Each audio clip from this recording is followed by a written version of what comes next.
Eu queria saber se alguém tem alguma colocação, alguma dúvida, queria fazer ou se manifestar em algum... A gente está em tempo mesmo, não atrasamos muito, mas alguém pode também querer ter seu direito e tem mesmo de fazer uma colocação. Que tenha mais encontros como este. Oi, Marisa, tudo bom? Tudo bom, doutora? Que tenha mais encontros como este, que são muito produtivos. Alguém queria colocar... Bom, eu acho que geralmente eu aprendi que quem abandona o tratamento não é o paciente, geralmente é o serviço, né? O serviço às vezes abandona o paciente. Na tuberculose geralmente é assim, porque é uma doença muito longa. Na ILTB, às vezes, o problema maior é o serviço, né? Então a gente precisa realmente organizar o serviço de uma maneira melhor do que hoje nós organizamos. Mas eu continuo aberta para saber se alguém quer falar alguma coisa, contar alguma coisa. Eu sei que está na hora de terminar, mas vocês... Eu vi no site que a gente tem, quando a gente vai prescrever imunobiológico para o SUS, né? Eles têm lá, tem toda a documentação que você precisa mandar, e quando você está no IGRA, ele tem o formulário para solicitar o IGRA. Né? Eu vi essa semana, inclusive. Eu consigo solicitar, imprimir aquele formulário e pedir para o paciente ir para uma UBS? Então, o formulário que nós temos do Estado, que foi construído, não deve ser esse mesmo que você está vendo no documento todo. É igualzinho? Igualzinho.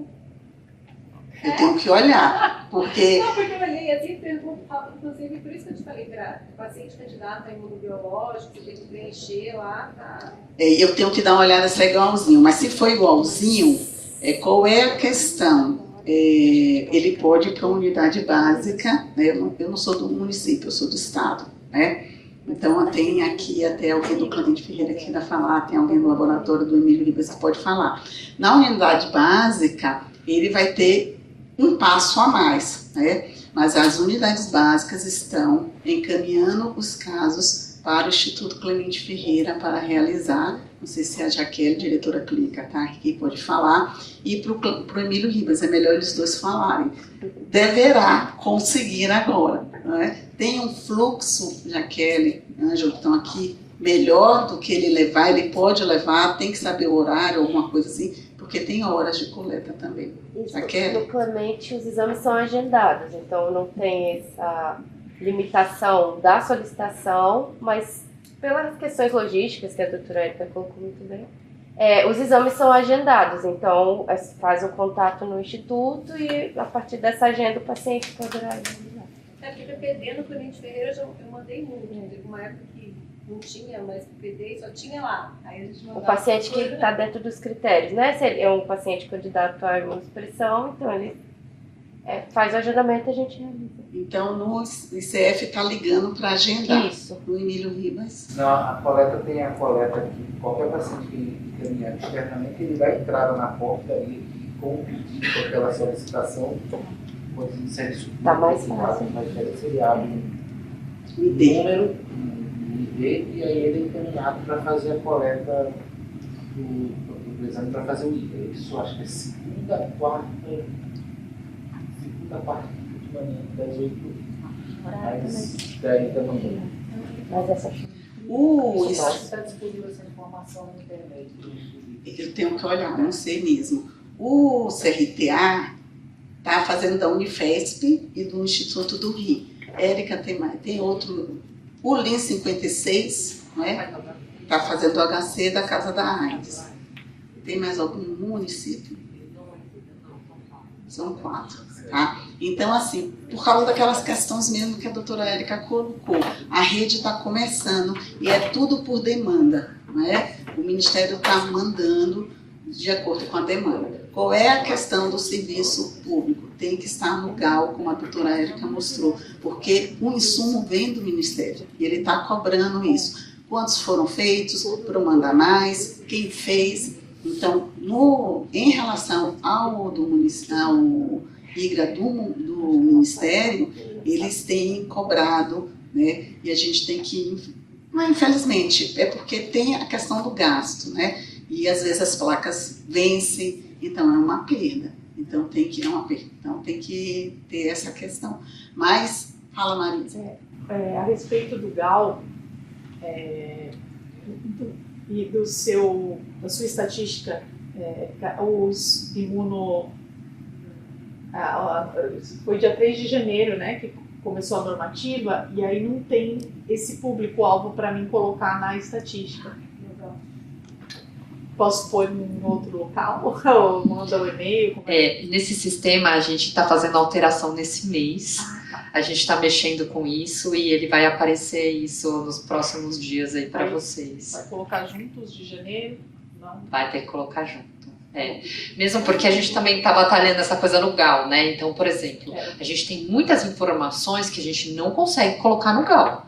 Então, vira e mexe, tem um que me pergunta, onde que eu coloco isso? Onde que eu coloco aquilo? Não sabe onde colocar a informação, põe na observação, tá? Porque a gente não pode perder informação, mas como a gente não tem o campo, a gente utiliza essa observação, por enquanto. Então, quanto mais demandas vocês derem pra gente com relação a isso, mais força a gente ganha para poder conseguir pedir para o Ministério fazer alteração no GAL.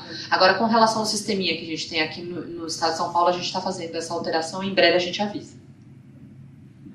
O CF ele já faz há muito tempo, Jaqueline, então eles têm uma cota deles, sempre tiveram dentro do contrato-programa que eles têm, então eles não só usam o do Ministério, como eles usam de uma compra deles, né? Então eles acabaram expandindo mais cedo do que as outras instituições, como o Emílio, CRTA, o Linha, Unifesp. Mas assim, só precisa saber o fluxo, não é? A unidade básica é do município de São Paulo e assim 90% está sobre organizações sociais, OS. Então tem uma administração direta e indireta. Não, eu estou falando isso como... não, eu estou falando isso assim sem nenhum sentimento agora. O que acontece é que tem fluxo diferentes, então às vezes atrasa mesmo. No Clemente você vê que não tem tanta dificuldade, porque eles são instituição que eles geram tudo. Mas provavelmente... Assim, da mesma maneira que a gente está vendo que a cada ação que o Ministério tem e muda essa população, a gente vai vendo a modificação na demanda que a gente tem, com certeza, porque faz 2 meses que a gente teve a questão dos imunobiológicos, a gente também vai ter essa modificação. Então, a gente vai aguardar essa nova demanda e a gente precisa se preparar para isso, porque pelo que a gente vê, essa demanda vai ser muito grande. Sim. Então, por isso que a gente está agora tentando já correr atrás dessa segunda fase de implantação, porque a gente acha que vai precisar realmente da ajuda de muito mais universitários por aí. O grande problema que a gente tem, na verdade, é a falta de solicitação do exame para o laboratório do IGRA.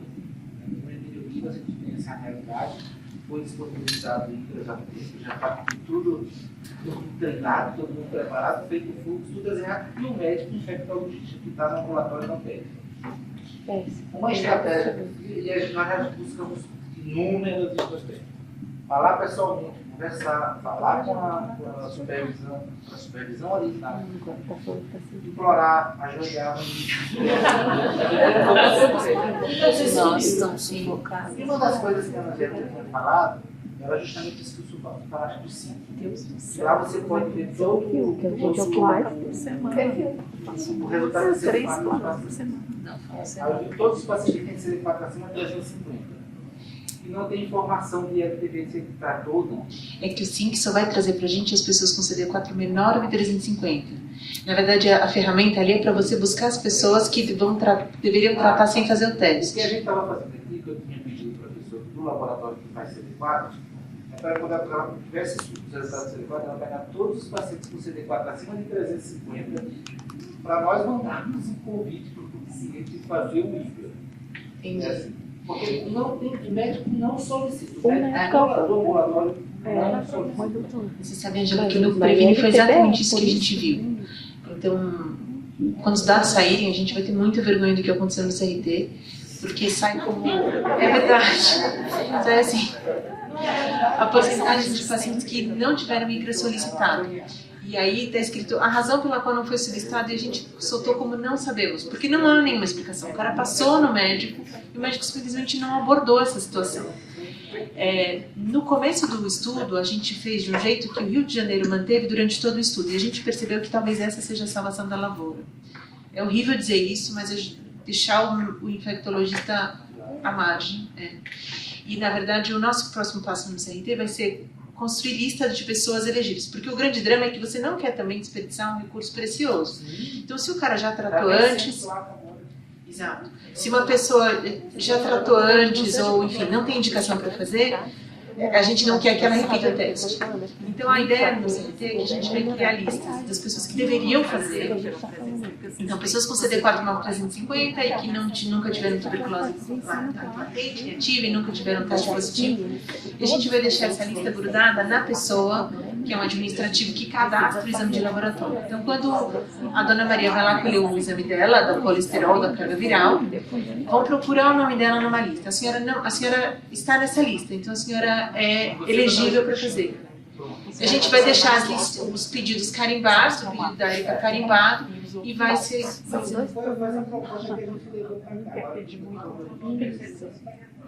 às vezes vai ter necessidade. Faz automático sem perguntar para o médico. O paciente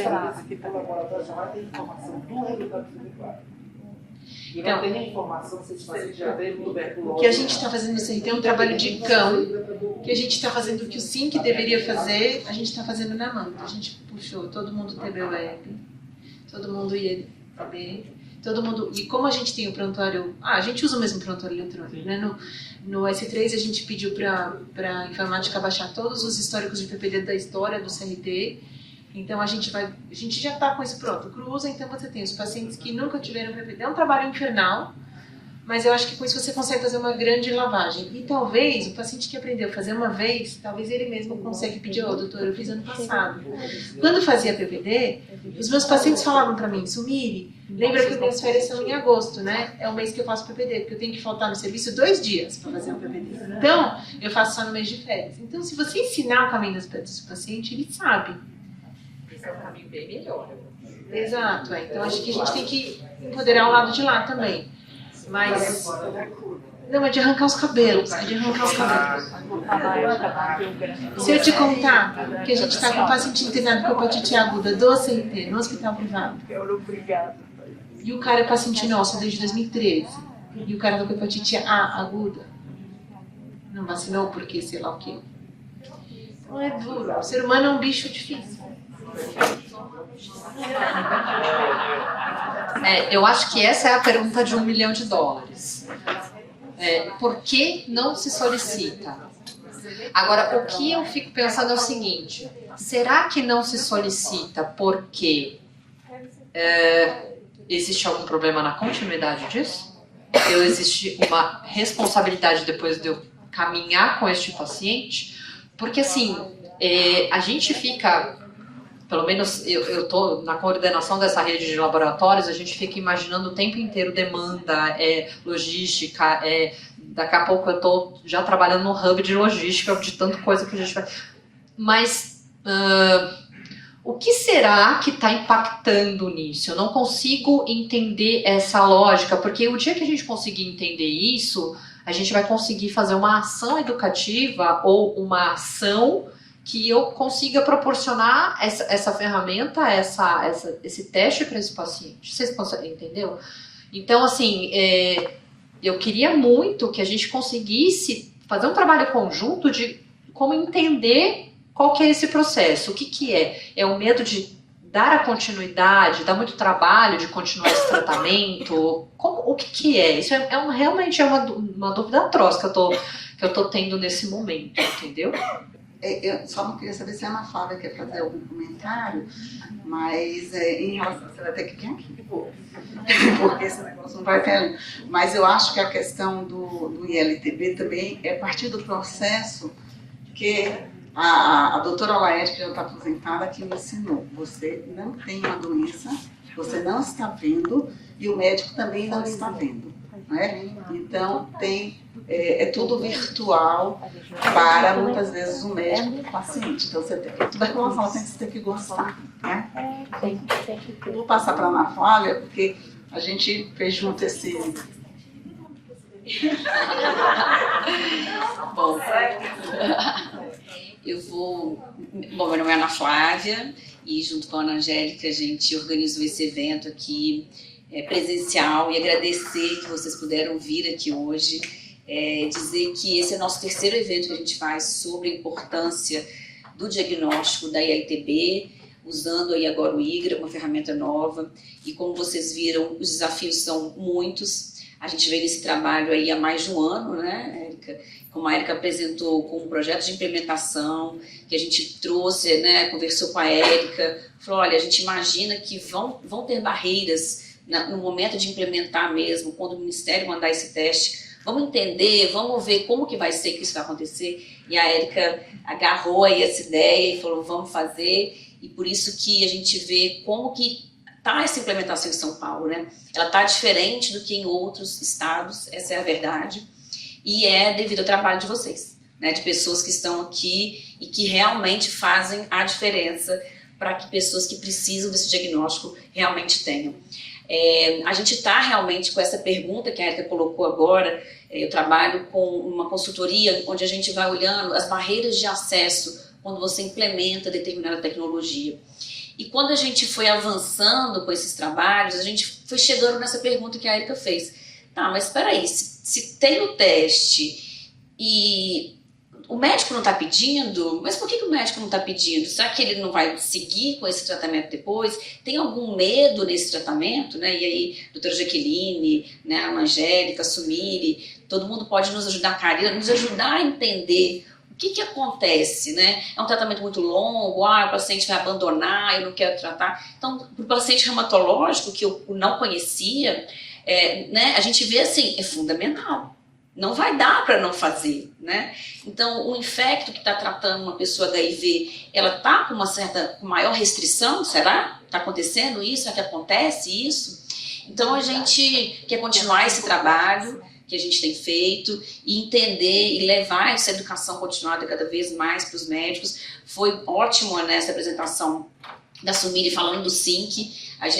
Eu trabalhei alguns anos no Ministério da Saúde e para mim, né, eu vou compartilhar uma opinião pessoal aqui, tá? Eu acho que uma das soluções seria sim automatizar, para mim, tá, gente? Eu não estou no serviço hoje, eu sei que existem várias pessoas que vão falar isso vai ser um problema, mas eu acho que para o paciente que já está ali, já está coletando sangue, então se ele já tivesse automatizado ali, que também deveria coletar para um IGRA, será que não ia diminuir uma barreira de acesso? Então eu acho que a gente precisa começar a pensar também um pouco em como trazer soluções para que as pessoas tenham mais acesso a esse diagnóstico. E agradecer mais uma vez, muito obrigada. A palestra foi gravada, então a gente vai poder disponibilizar depois nas nossas mídias sociais e vocês vão ter essas informações até para a gente repassar para outras pessoas também. Obrigada mais uma vez. Muito obrigada, Ana Angélica, que organizou aqui esse evento hoje. Muito obrigada às palestrantes maravilhosas, gente. Obrigada mesmo. E obrigada a vocês que estão aqui hoje com a gente até essa hora para a gente discutir um pouco mais sobre a implementação do ITER. Obrigada.